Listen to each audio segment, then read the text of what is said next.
जमलहार जय बाळूमामा. बाळूमामांनी वाऱ्यावर सुद्धा आपली सत्ता चालवली. काय सामर्थ्य होतं त्या बाबाचे पहा. मेतके गावी चिकोत्रा नदीकाठी भंडारा यात्रा सुरू होती. हजारोच्या संख्येने माणसं तिथे जेवत होती. उष्ट्या पत्रवळ्याचा ढीग त्या नदीच्या पात्राच्या बाजूला पडलेला होता. खूप मोठा ढीग पडलेला होता आणि तिथे त्याच्यावर असंख्य माशा घुमू लागल्या. तिथे आरोग्य खात्याचा अधिकारी आला आणि तो मामाला म्हणाला, या अशा प्रकारामुळे नदीचे पाणी बिघडते आणि कॉलरा पसरेल, असं तो मामाला म्हणाला. मामा तत्काळ उठले आणि आपल्या खांद्यावरील घोंगडी हातात घेऊन हवेत झटकली. काय प्रकार घडला पहा.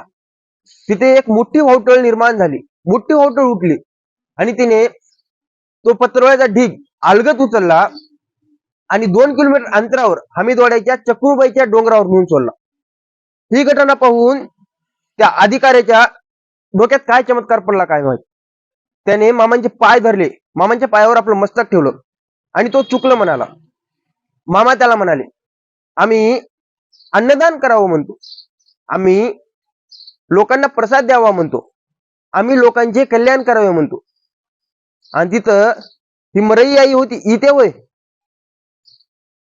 जिथं मी आहे तिथं कोणतीच शक्ती, अशुद्ध शक्ती तुम्हाला काहीच अडचण करणार नाही. तुमच्या कोणत्याही चांगल्या कामात काहीच अडचण येणार नाही. फक्त माझं नाव घ्या, त्या कामात कशी अडचण येत्या बघू. बोला जय बाळूमामा.